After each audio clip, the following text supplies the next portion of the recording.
You're listening to Men of Abundance, episode 119, with Jefferson Lilly. And today we're finding abundance in one of my childhood living conditions, trailer parks. Welcome to Men of Abundance, the podcast for those looking to level up their lives by hanging out with some of the greatest leaders and established professionals in our community, living a life of integrity, honor, and the abundance mentality. Prepare to pay it forward with your host, former Army medic turned lifestyle entrepreneur, Wally Carmichael.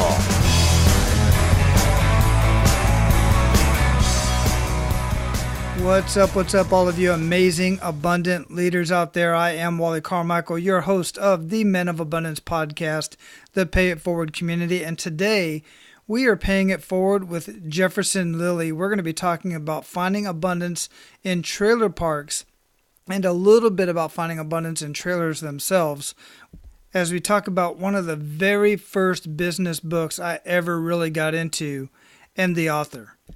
Now, if you know me at all or you've been listening to Men of Abundance, you know I'm always super intrigued by the just so many ways that people make money, so many vocations out there, so many different ways to bring value to other people's lives and make a living doing so and living an abundant lifestyle. I just absolutely am so intrigued by that. And this is another one of those that I knew about many years ago. And I haven't talked to anybody since who's been doing this full time. And we're going to talk about a book here in just a minute. And Lonnie is the author of that book. And I have to say that Lonnie, as we talk about him, Jefferson and I were talking during the pre-show that I didn't know this, but Lonnie had passed away in 2013. So I want to say God rest his soul and to rest in peace, because he really was a catalyst for my entrepreneurial mindset and getting into real estate. While I didn't necessarily follow exactly what he was doing, the thought process of it all really got me into getting creative in earning a living and making money, and specifically in real estate, which is why I ended up finding what I was doing with lease options, which will be a whole nother show down the line someday, I'm sure. So as you listen to the conversation between myself and Jefferson, I want you to get your mind thinking, get your mind rolling and thinking about all of the different creative ways and the skills that you currently have so that you can start some sort of a side hustle. Or if you're currently not working, like I know some of you are not, it's a way for you to start thinking of ways to start earning an income and start living a life of abundance by adding value to other people's lives, number one, and then earning an income doing what you're doing to add value to other people's lives. That's what business is all about. And it really is not as difficult as so many people make it out to be. Get out of your head, listen to what we're talking about here, and start thinking about ways that you can add value to other people's lives and your community and adding value to your own family. Now, if you are new here, if this is your first episode of listening to Men of Abundance, man, I welcome you like never before. It's just amazing to have you here. I hope you get a lot out of this conversation. And if any of you get anything out of this conversation, please share Men of Abundance with as many people that you come in contact with. Also, make sure you go to menofabundance.com. Underneath any one of the podcast players, I've made it so easy for you to click on any of those buttons, to leave a review on iTunes, subscribe on iTunes, subscribe on Android, leave a review on any one of the podcast players that you currently listen to. That is so important for you to do that, to subscribe so you don't miss one single episode, and to leave a review, an honest review. Tell others what you're getting out of this, and I will share your review on Men of Abundance, just like this one. Jeff Gross People says, Men of Abundance is paying it forward. I had a great time being a guest on Wally's show. He is doing wonderful work and thinking about the value of the future. Thank you for doing a great show, Wally. We need more like you. Jeff, I greatly appreciate that. And one more, since this one's a short one. This one's from Covenant Mechanical. He says, the right podcast for the right time in history. And that's the caption, and that is the message. This podcast comes at the right time in history. Thanks so much to all 45 of you who have left 5-star ratings and review. There is one 4-star rating and review. It was the very first one. All of them but one are 5-star reviews, and I greatly, greatly appreciate the kind words. Now, let me introduce you to our featured guest today. Jefferson is a self-made millionaire, mobile home park investment expert, educator, and industry consultant. Park Street Partners owns 16 mobile home parks coast to coast, totaling over $30 million in value. Prior to co-founding Park Street Partners in 2013, Mr. Lilly spent 7 years investing his own capital acquiring and operating mobile home parks. Before becoming an investor full-time, Jefferson spent 9 years in sales leadership roles with several venture-backed startups in Silicon Valley. Jefferson has been featured in the New York Times, Bloomberg Magazine, and on the Real Money television show. He holds a BA from the University of Pennsylvania and an MBA from the Wharton School of Business. Men of Abundance, it is my honor to introduce you to Mr. Jefferson Lilly. Jefferson, welcome to Men of Abundance, man. How you doing? I'm doing well, Wally. Thank you for having me on your show. Oh, my pleasure, man. Where are you at in the world? Today, physically, I am here in San Francisco. It's a semi-cloudy day, but life is good, and that's where I'm coming to you from. I was in San Francisco many, many years ago. My grandmother used to live in Sacramento, and we drove down from Arizona, from Phoenix, where I was born and raised. And I remember San Francisco, and then for a brief moment, we were like on Fisherman's Wharf or something like that. We could see out into Alcatraz. Really cool place, and lots of I just remember I was a young man, really a young boy, but I do remember the clouds clearing up just long enough for us to see the Golden Gate Bridge for a little bit, and then it all came back in. That does happen. Well, anyway, before we get too much into the show, I really like to start out with an attitude of gratitude. So what do you have to be grateful for today, Jefferson? Oh, well, just, my days, I'm blessed. They generally get better and better. I've got a wife and 2 lovely kids and a third on the way this September. Oh, congratulations. And I've got a business that is growing fast.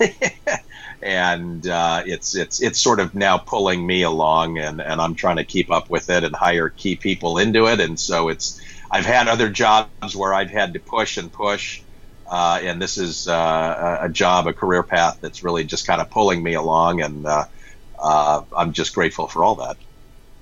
Yeah, absolutely. A lot to be grateful for sure.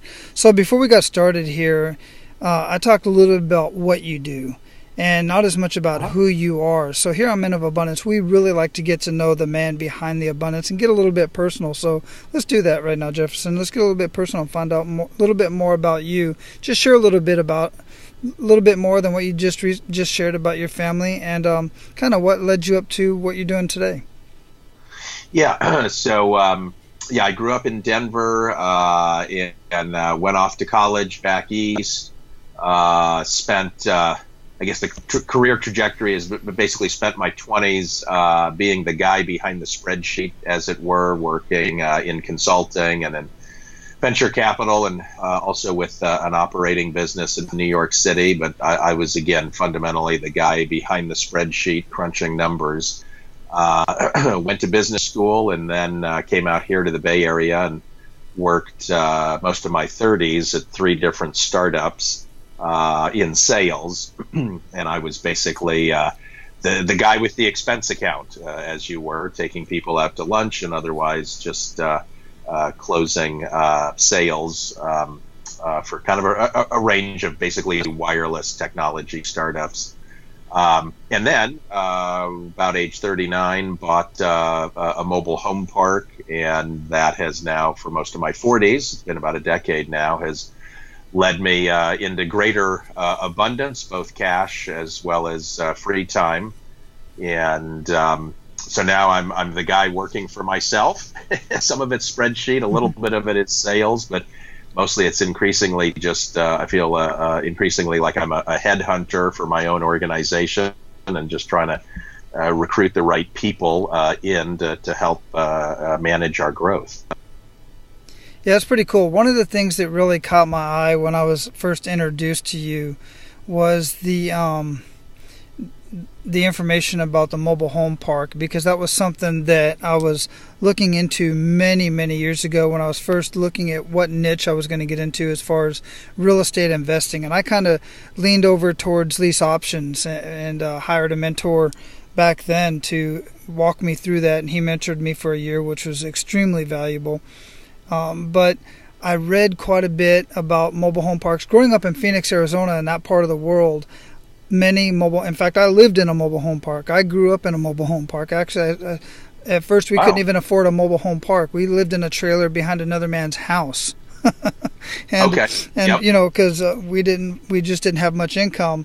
And then we towed that. Finally, we ended up in a mobile home park, and that's basically how I grew up my younger years.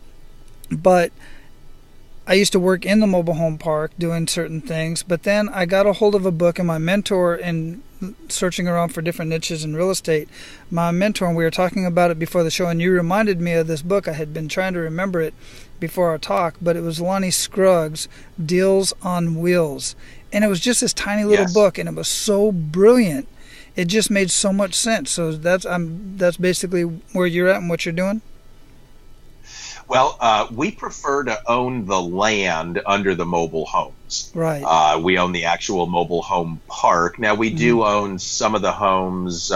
They just often come with an acquisition of a park, and we'll put those homes out on rent-to-own agreements, which is basically what Lonnie Scruggs' book, Deals on Wheels, advises. We like to build communities of owners. So over the long run, we look to sell off every single one of the homes, even bring in homes if we have vacant pads, and sell off those additional homes. We're fundamentally about expanding the supply of affordable housing in this country. And again, we want to build communities of owners, and then, we still want to continue to own the land. But yeah, we look for folks to own the mobile homes, and we try and help them do that. And we try and focus on just owning the land.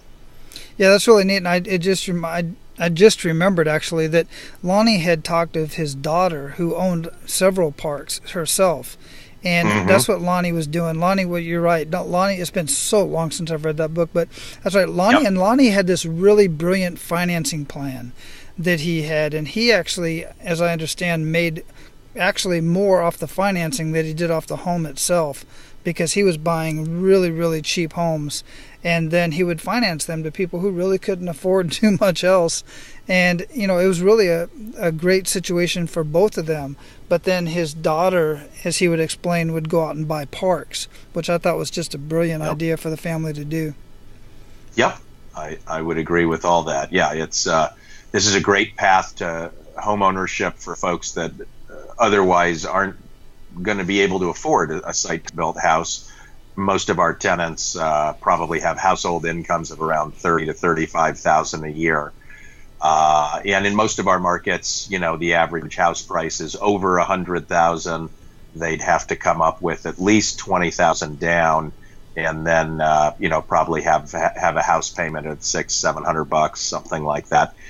And and of course be in debt for 30 years on a site-built house. We're helping folks get into homes, say even for as little as $200 lot rent, $200 for the house payment, which is what Lonnie Scruggs would have collected.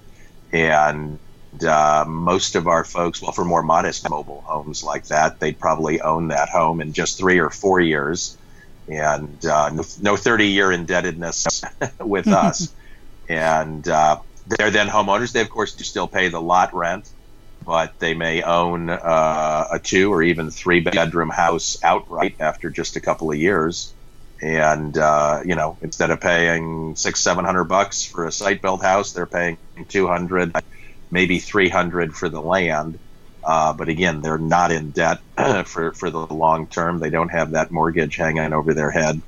And for some folks, that's a really brilliant option for them.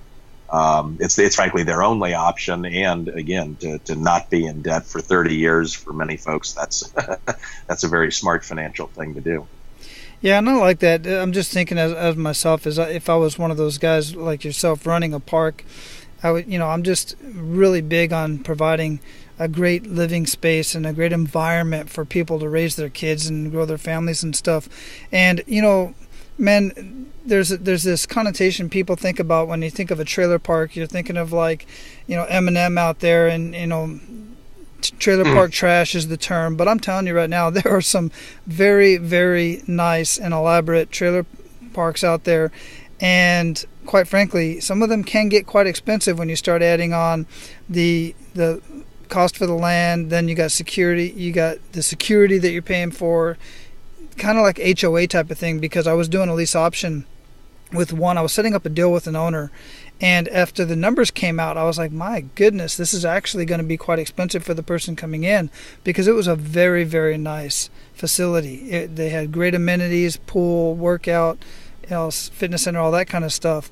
So it's definitely something to look into, and I think if it's done right, it can definitely be beneficial for everybody. That's my personal experience anyway. Yeah, mobile home parks, also known as trailer parks, do have quite a range to them. You think about regular site-built housing. I'm sure we all know what the bad neighborhoods are in our respective towns, and you can find in many towns older single family homes for 30,000-40,000, and you can probably find some nice homes for $1 million or more. And I know here in San Francisco you can find homes for 20 million or more. But mobile home parks have a similar range. Some are quite modest and may have lot rents even of $125 at the low end. And then a couple of the nicest parks are in Malibu, California, right on the water. And I think their lot rent is a little over $2,000. So there's quite a range. We tend to buy in the Midwest, not sexy locations like Malibu. And we're in places like Dayton, Ohio, and Wichita, Kansas, and Tulsa, Oklahoma. And probably our lot rent is, I would guess, about $315, something like that. So we very much focus on the affordable housing market. Yeah, very nice. Very nice. So, along the way, you've done quite a few things, and goodness, being in Silicon Valley, and you've been featured in New York Times and Bloomberg Magazine. So you've definitely done some amazing things in your life, personally and financially, professionally. Along the way, anybody who is doing anything as much as you've done, there are some kick in the gut moments, either personally or financially. I'd like for you to share one of those stories with us and kind of make us feel that. Yeah. So, I basically got progressively more frustrated with Silicon Valley and with the startups that I was at. I don't know that there was any, single day, any single exact moment that I was just like, so frustrated, so on my back or what have you. But, I had, again, worked at 3 different startups for most of my 30s, about 2 to 3 years at each. And the first one we got sold, which got me really encouraged. The second one wasn't really a very good sale. And then the third startup that I was at, frankly, still hasn't transacted. It's still out raising money. It's still I believe, still perennially unprofitable. Certainly it hasn't become the next Google. None of my startups became, the kind of great startups that everybody thinks of. When they think Silicon Valley, we never became Google or Facebook or Twitter or Apple or whatever startups, of course, get all the press. And, I don't know what the numbers are. It's probably 9 out of 10 startups are complete failures. And, that's not even to say that 1 out of 10 becomes anything like Google. But anyway, the startups that I was at just, progressively never became huge successes. And so I was just looking to do something else, at least to diversify my own income stream away from stock options, and just find something more stable that, again, it was just more stable, more reliable, and I could actually see a pretty clear path to revenue. So anyway, so I guess that was kind of my kick in the gut moment or evolution, was just coming to the realization that working at successive startups was still not likely to land me at a place that was going to be hugely successful. Right. Yeah, and not to mention, startups are, it's like investments. It's like anything else. It's risky, and your heart rate goes up. Sometimes it goes up for good reasons. Sometimes it's going up because, you're coming to the end of a rope and you're wondering what's next, type of thing. So yeah, I can definitely relate with that. So what is Park Street Partners? Yeah, so that's a small real estate investment fund that I've formed with my partner, Brad Johnson. And we acquire mobile home parks nationwide. We improve them, we expand them, we increase the supply of affordable housing, and we generate pretty nice double-digit returns for our investors. So we again gone out now and raised money from roughly 70 different high net worth folks. They invest in our fund, and we in turn go out and acquire mobile home parks that we all co-own together, and we all share in the profits. So that's kind of the evolution from where I got started coming out of high tech. Roughly a decade ago, I bought just my first park with my own personal savings, and that evolved, bought a second park, did some consulting to some other high net worth families with interests in manufactured housing.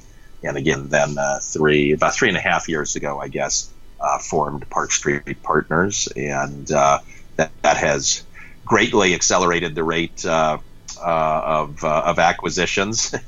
I needed to raise outside money to acquire additional parks. I had put a good chunk of my net worth into my 2 parks. Anyway, so Park Street Partners is kind of the evolution of what I got started doing initially just on the side as a side investment a decade ago when I bought my first piece of real estate. I like it. It's really cool. I've heard of this concept with apartment complexes, but never with trailer parks. And it just shows, guys, that there are just so many ways to provide value to communities and make a profit. I'm always intrigued in ways and many vocations and many ways to make an income and provide value to our communities. It's endless. This is just a new one to me. Like I said, I've heard about it in the apartment complex type of industry, but not the trailer park. So, do you teach any of this stuff? Because in your bio, we were talking about that you're an investment expert, educator, and industry consultant. What's the education piece? Yeah, so we've got our own podcast. It's simply called Mobile Home Park Investors. And folks can find a link to it either just searching on that name in iTunes or Stitcher, or simply going to mobilehomeparkinvestors.com. Again, we've got the links into the podcasts there at that website. And then also, I run the largest mobile home park group on LinkedIn. We've got now about 3,500 members. That also is simply called Mobile Home Park Investors. And again, there's a link into our LinkedIn group from that website, mobilehomeparkinvestors.com. So I answer questions there in that LinkedIn group. Brad and I, again, produce our own podcast. So we're paying it forward that way. When I got into this business, there were that was before podcasting generally, but there were a number of folks that helped mentor me. And so I can't exactly pay it back to them, but I can pay it forward. We now get between 8,000 and 10,000 downloads a month off our podcast. And so I know there's an audience out there, and periodically I get emails, I get calls, I get people that stop me at the couple of big trade shows for our business that all say that they've listened to our podcast and have found it helpful. So that's really humbling to think that we're helping other folks achieve financial independence and hopefully run their communities better for the tenants as well. That just goes to show you guys, there is literally a podcast out there for everyone. I mean, I know there's over there's over 300,000 podcasts that are registered, and I think last I checked with some of the experts that are track this industry or the podcasting world, maybe about 150,000, close to 200,000 are actively engaged in over 100 episodes and whatnot. But seriously, a podcast about trailer parks, that's just amazing. It's absolutely brilliant. And guys, I tell you this all the time, find yourself some side hustle, something to do on the side. It is something you can get started with the concept of, like Lonnie Scruggs, where you're financing and trailers, you're financing homes, and build up enough to start where you can buy a whole park and just manage a beautiful community with some amazing people. It just warms my heart. I really get excited about this, the idea of that. Out here in Hawaii, not many trailer parks. In fact, I don't think there's any trailer parks on this island. Yeah. You're in the only state with no mobile home parks. It's just too expensive to make the mobile homes on the mainland and ship them to Hawaii. So yeah, mobile home parks can be found in 49 out of our great 50 states, but you're in the one state without mobile home parks. Absolutely correct. Now, what we do have is, I didn't know we were the only state that did not have mobile home parks, but that does make sense. But I know we do have a couple communities, and I can't remember the name of these darn homes.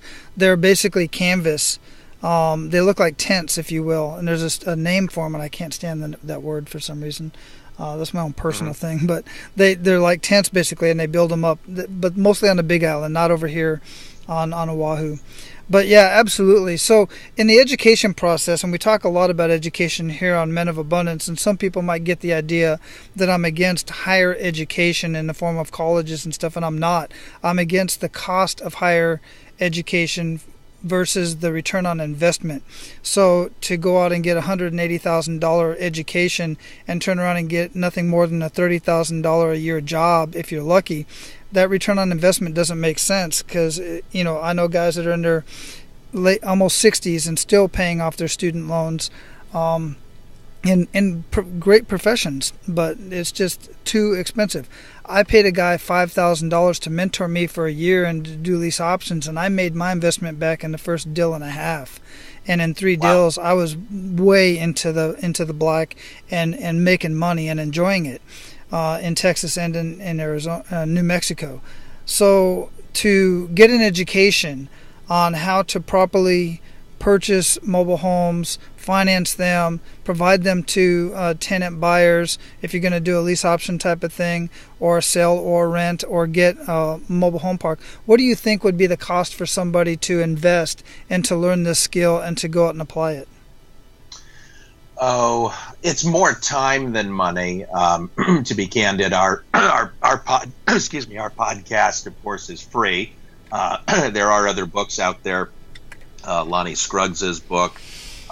There's also a book by a guy named George Allen. I believe it's called How to Find, Buy, and Manage a Mobile Home Park. And that's an $80 book. I think Deals on Wheels is more like a $10 or $15 book. Yeah. But, I got started reading those books and some others. I put the word out to friends and colleagues that I was thinking of buying a mobile home park. And I certainly got a lot of strange looks, especially here in San Francisco, where, quote unquote, everybody knows that the smart thing to do is to pay, $1.5 million for a studio apartment or something, and that's real estate. But anyway, 1 out of 10 people said, "Oh my gosh, that's brilliant, Jefferson. I know somebody who did that. Good luck." Or here's a lead. I had one guy from my church just say, "Oh, call my dad. My dad used to own a mobile home park, and that was what sent our whole family to Europe every summer for a really nice vacation." So I built up kind of an unofficial advisory board of about 10 guys that all owned parks, and then when I would come across a park for sale, I would run it by them, and those guys would say thumbs up or thumbs down, or they'd say, "Hey, the key issue for this park is X," can't tell you if it's thumbs up or thumbs down, Jefferson, but go find out about issue X, and that'll tell you whether that's a good deal. And all that, frankly, was free. And now we've got our podcast. Our podcast, of course, is free. So you don't need to spend a lot of money to get educated. I think you do need to spend several hundred hours, call it 200 hours, reading, talking to people, reviewing deals, bouncing those deals off others. So it's not the sort of thing that you can even just read, just Lonnie's book in 2 hours and then you're ready to go. I think this is probably, folks need to budget roughly a couple hundred hours of learning before they'll be ready to buy a park. But, one of my favorite quotes is from Abe Lincoln. I'm not going to get it exactly right, but it's along the lines of, if I had 8 hours to cut down a tree, I would spend 7 hours sharpening my saw blade. So there's something there about being prepared. So, our podcasts collectively now are probably about 50 to 60 hours worth of learning for folks to listen to. That's a good chunk right there to get you started. And again, pick up some other books, read those, see if you can find some folks to mentor you, take them to lunch, learn from them, bounce deals off them. And after a couple hundred hours worth of time learning about this business, you should know what constitutes a good deal from bad. You should know how to finance it. You should know how to operate it. But, invest that amount of time, and then you'll be ready to go. Excellent advice. I love that. And the key that I get from that, guys, is he said it over and over again. Make sure you have somebody that you can bounce the deals off of, somebody you like, know, and trust, and that's going to point you in the right direction and tell you if it's a good deal or a bad deal and what part of the deals need to be corrected before you move forward. I just can't say enough about that. It's extremely important to not go it alone, not do anything alone. Always have guys, men or women, that you can, bounce ideas off of and get some sound advice from. I absolutely love that. So, Jefferson, we're at the part where we're going to pay it forward. Are you ready to do that? Sure. Outstanding. Hey, man, here at Men of Abundance, I'm really big on living your life of abundance in family, faith, finances, and fitness. And we have all of these discussions. But one of the things that we've been talking about lately is improving and increasing your finances. And there are so many reasons for that I'm not going to get into today. But we're always talking about why it's important and a few ideas about how you can do that. But I've never really shared the nuts and bolts about exactly what to do and how to do it.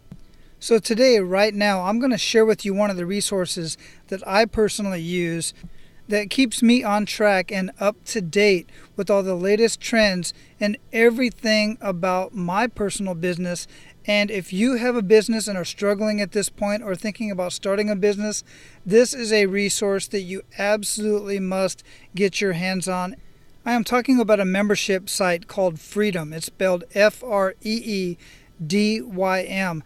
This is the Netflix for entrepreneurs because I can't even tell you how many videos are in here for you to learn from. Everything to have to do with entrepreneurship, motivation, personal growth, marketing, money, lifestyle, membership sites, you name it. Everything you need to get started is right here. And since I'm a member, you can get started for just $1. The way to do that and to get to that link is to go to menofabundance.com, click on the resources tab at the top of the page, and scroll down and you will see the Freedom logo, Freedym. Click on that, take a look, see everything that they have, and get started for just $1 and get inside. You're going to be blown away at how much information is in there. I'm loving it. I'm using it, and it is greatly assisting me in building my side hustle and building my membership site. So right after this conversation, go to the resources tab at menofabundance.com and go check it out. All right, let's get back to the conversation. So share with our abundant leaders 1 to 3 actionable steps that they can take today.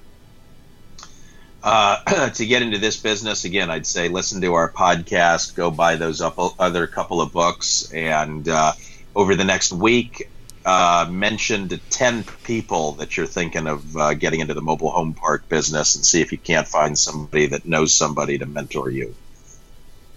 Excellent. Yeah, absolutely right. And we're definitely going to have your podcast and the books and everything else that we've already mentioned linked up in the show notes. So guys, don't worry about writing that stuff down or going to look for it. It's all going to be in the show notes at menofabundance.com. Just search Jefferson in the search bar and this episode will pop right up. Don't worry about that. What daily habits make the biggest impact in your life today, Jefferson? I try and implement basically a getting things done approach to business, where I'm tracking what needs to get done, but I'm also taking on a daily basis, but I'm also taking time to just think about, high level planning. What do I want the organization to look like? What do I want my life to look like, my income, my marriage, my relationship with God, etc. So, and then you begin planning against that. So, make lists. We track a lot of stuff in an application called Asana, and also just in my iPhone. So do that. Don't let stuff fall through the cracks. But again, take time, roughly weekly, to kind of think about big picture issues in your life, and think about if all those little tasks are in fact leading you toward your big picture goals. Yeah, I like Asana. I've used that with some of my coaching clients, as well as coaches that have coached me. I like to use Asana because it really keeps everything on track, and it's all right there in one place, either on my phone, on my computer, or wherever I'm at. Really cool resource. Yep. So what are you reading or listening to now that you'd recommend to our abundant leaders, and why? I'm actually reading right now a book called Traction by Gino Wickman. He's, I think, the thought leader behind what he calls the Entrepreneur's Operating System, EOS. And I'm finding it very helpful to help me think through, what do I really want to build Park Street Partners into? And once you set that vision, what does that in turn mean for the people that we hire, for the actual job descriptions, the roles, responsibilities that people will pursue? And then also, what sort of data needs to be transparent? What data does everybody need to have at their fingertips to really measure the business and make sure we're moving towards our long-term goals? So again, Traction by Gino Wickman. I definitely recommend that to your listeners. Excellent. Again, we'll have that linked up in the show notes. What do you feel holds most people back from living their life of true abundance? I think it's easy just to get overwhelmed by having too much to do, and getting it out of one's head, getting it written down, and for where we're at now, hiring other people to actually do that endless to-do list. That's a lot to get through, to record what needs to be done, to think about it, and again to then hire people against those action items, those deliverables. But I know, just speaking from personal experience, I've felt overwhelmed, and life is still not perfect, but it's a lot better now that I'm, getting everything tracked and getting it assigned out to some of these other people that we're hiring. So I just encourage folks to focus on that, to get unstuck, and to make progress in your life. Absolutely. Wonderful answer. Thank you for that.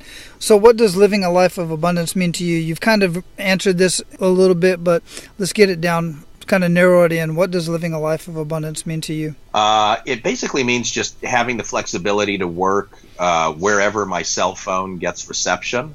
I'm actually going to be gone most of the next month on the East Coast, on the Jersey Shore, camping a week up in Yosemite, spending some time for business down in LA, and also spending some time in Denver. But that doesn't mean I'm taking a month off from work, but it'll be quality time with the family. I'll be able to keep working. But again, I'll also have the flexibility to spend that kind of quality time with my family on the beach and in Yosemite. And so that's really what I define as abundance, to have that sort of work-life balance. That sounds extremely exciting to be able to travel like that, travel around with your family, do the things you got to do and still get business done. I absolutely love it. Yep. So before we close this up, what would you like to share with our abundant leaders that we haven't already talked about? Well, I guess I'd also just say, I've started some personal coaching, which is helpful to have somebody mentoring me just broadly about life, asking probing questions about what my goals are personally and professionally. And we talk every couple of weeks, and that, again, helps hold me accountable for making progress in my life and holding up a mirror to me. Jefferson, here's what you said you wanted to do 2 weeks ago, and it's been 2 weeks. How much of that have you actually done now? That kind of thing. So I'd encourage folks to try and find somebody to mentor them that way. Absolutely. Yeah, I have a couple accountability partners myself, and mentors and coaches. I'm always a work in progress, and it helps me when I'm working with other people as well. It's extremely important in my life as well. So what are some of the ways that we can reach you? We've already talked about your website, your podcast. It's all going to be linked up in the show notes. Is there any other way that you'd like to share with us that we can put in there? Yes. So our company's website is parkstreetpartners.com. And we have resources there, both for folks that might want to buy their own park and again, begin to go through that process, but also for folks that may want to co-own parks with us and invest in our fund. We've got information there as well. Again, parkstreetpartners.com. Just click on the link, view current investments. You'll get onto our mailing list. It's only once a month. That'll help you keep in the loop on our deal flow and learn more about what we're doing. So parkstreetpartners.com. Yeah, and I'm on the site now. It's a beautiful site. I mean, it's very well laid out. It's very simple. I mean, if you get on the site, whatever it is that you want, you're going to see it. It's just right there, and it's a beautiful park that you have laid out there. That's what I'm talking about. I just love to see how gorgeous that is. Very well laid out. Great. Awesome. So we'll have that linked up as well. And Jefferson, it's truly been a pleasure. I've been looking forward to this conversation. It was everything that I expected it to be. And I look forward to going over and listening to your podcast. If we ever do leave this rock, we're either going to Texas or Florida. Plenty of trailer parks in both locations. Lots. And both of those are the number 1 and number 2 states for mobile home parks, Wally. You got it. Yeah, I thought so. So I'm definitely going to get back into real estate once I get back to the mainland, because even doing lease options over here, I had several properties in Texas and New Mexico. Yeah. Well, we teach people how to manage remotely, Wally. So there's no reason you can't start buying in Texas and Florida right now while you stay in Hawaii and keep your toes in the surf. That's a very good point. And I'm going to look into that as well, because I'm about to that point to start doing that again. Good. Awesome, brother. Hey, really good conversation. I enjoyed this, and thanks for your time and your wisdom. Okay, Wally, I'll let you jump back in the surf now. All right, aloha. Bye, aloha. All right, all of you amazing abundant leaders out there, that's all I've got for you today. I hope you took a lot of notes, or I hope you at least reflected on what Jefferson and I were talking about and started your mind thinking about the many, many different ways for you to add value to other people's lives and make a living and create an abundant life for yourself. Look, it doesn't take money to have a life of abundance, but it certainly doesn't hurt. In fact, it does help. There's no doubt about it. I'm never going to hide behind the fact that money is important. But it's not what's required to live a life of abundance. It's a mindset, and you have to enhance your mindset. I'm not about changing mindsets. I'm about enhancing what you already know so that you too can live a life of abundance. Now, think about that as you go out to live your life of abundance, and make sure you pay it forward.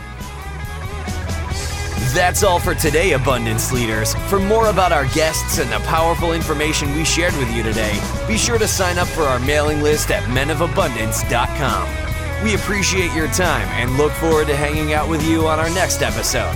So until then, be sure to pay it forward and live your life of abundance.